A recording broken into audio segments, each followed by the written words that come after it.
의견을 주시고 물어봐 주신 데 대해서 제가 답을 드릴 시간을 갖도록 하겠습니다. 회원님께서 이런 질문을 해주셨습니다. 의사들이 치료 방법에 대해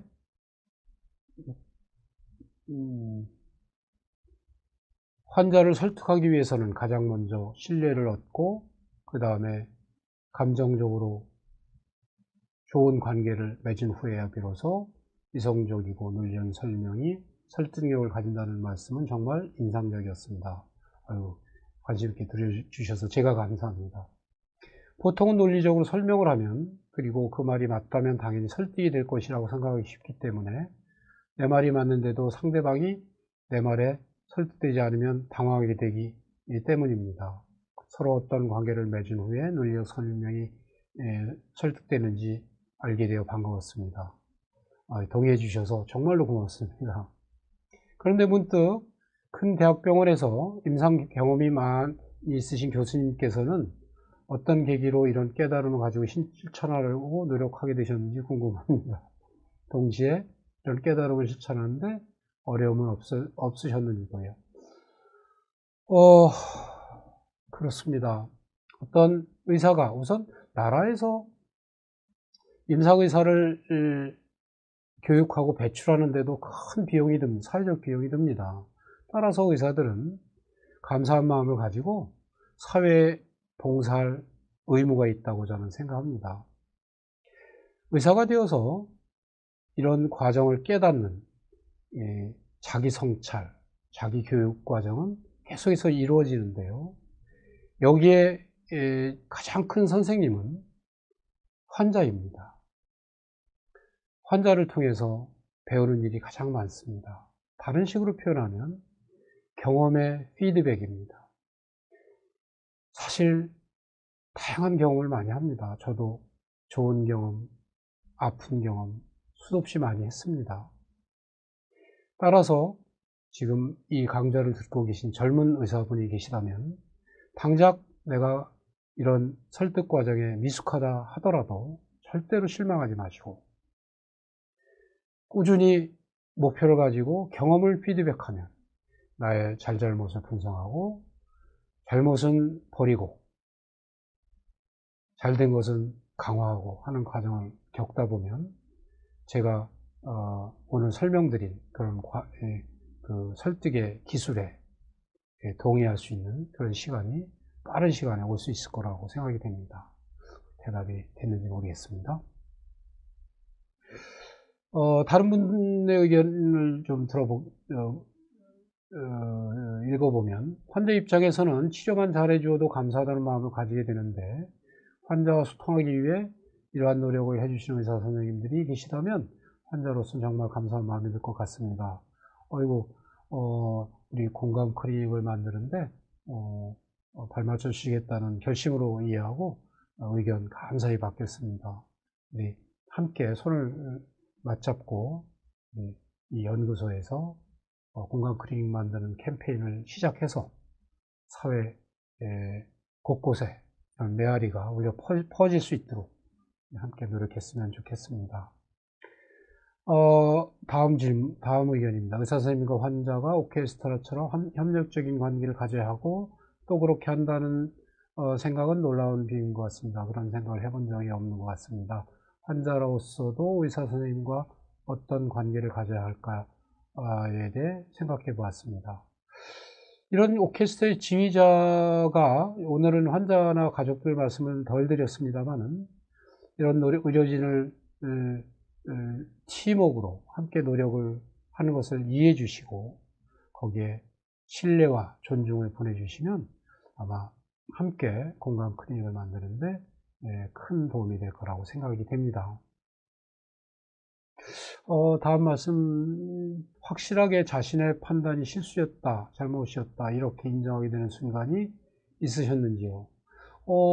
조금 전에 이제 제가 물론 있습니다. 있는데 실제는 저는 큰 병원에서 일을 했기 때문에 그 팀의 리더, 책임자 역할을 오래 했습니다. 그래서 간호사나 간호보조사들, 혹은 제가 소위 슈퍼바이저 하는 전공의 전임의들 이런 사람들의 잘못이 있었을 때 최종 책임은 저에게 있습니다 하고 이렇게 설명드리는 일이 가장 흔했고요. 그렇다고 제가 잘못한 일이 없었다고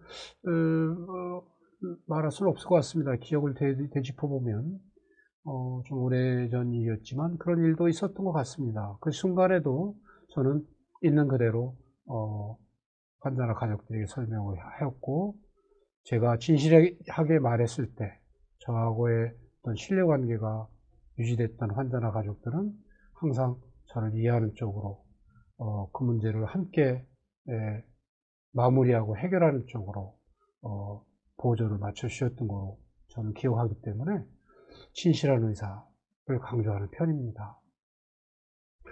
또 병원의 입장과 환자들의 입장 사이에서 갈등을 해결해야 하는 스트레스가 있으셨는지요? 그런 스트레스를 어떻게 풀고 해결해 하셨는지 궁금합니다. 그렇습니다. 병원도 사실은 경영이 되어야지 지속성이 있습니다. 그러니까 환자분들은 병원에 가서 병원비를 지불을 하셔야 됩니다. 그런데도 불구하고 실제 경영이라는 측면에서 보면 우리나라 전체 병의원 중에서 흑자를 내는 병의원이 그렇게 많지 않습니다. 그래서 병원 경영을 하는 입장, 병원에서 어떤 정책을 위반하는 입장과 실제 환자를 진료하는 의사들 사이에는 입장 차이가 종종 있습니다. 그럴 때 원칙적으로는 저는 학생들이나 전임의들에게 환자 중심적으로 patient oriented thinking을 하고 patient oriented decision을 하라고 교육을 해왔습니다.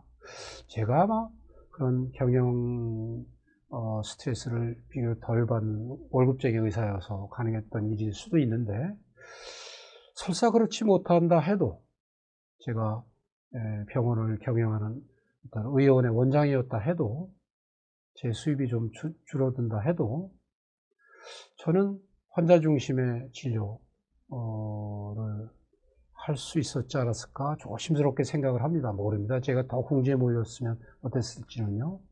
그리고 그렇게 해왔기 때문에 제가 한두 번, 자주 있지는 않았지만 한두 번 저한테 직접적으로 무슨 싫은 소리 하는 경영자는 만나지 못했습니다만은 조금 좋지 않은 반응이 돌아 들려온다는 느낌을 받은 적은 있었던 것 같습니다. 그 다음에 다음 의견 주신 분은 진료에서 느꼈던 부족함을 한 번 더 깨닫고 해결할 수 있는 방법을 알려주셨으면, 이것은 제가 이렇게 대답을 가름하겠습니다. 아까 저는 사실은 젊은 의사 시절부터, 아까 리타 샤론이 병행 기록을 강조하기 이전부터 저는 지금 단어로 병행 기록을 전 써왔던 것 같습니다. 진료를 마치고 책상에, 제 연구실 책상에 앉으면 저는 에너지가 있으면 없으면은 뭐 하는 수 없이 바로 일을 접고 귀가해야 했지만, 그렇지 않는 한 어떤 부분이 부족했을까, 다음에 환자가 찾아오면 어떻게 하는 게 더 좋을까 하는 것을 단 몇 자라도 적어 두는 것을 습관화했습니다.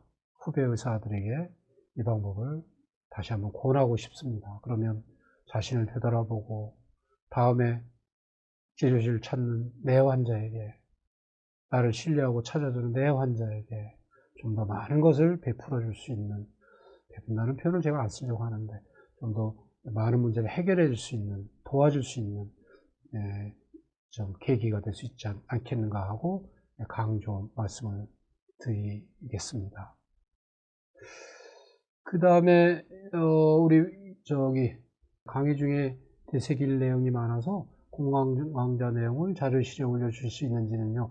근데 이 강좌를 제가 보통 3, 40분 정도 분량으로 쪼개서 아마 다음 주부터 이제 좀 시차를 두고 제가 유튜브를 통해서 유튜브에 클라우딩을 해서 우리 홈페이지 들어오시면 홈페이지에서 바로 클릭을 하면 바로 강좌를 동영상을 볼 수 있도록 제가 조치를 취할 계획입니다.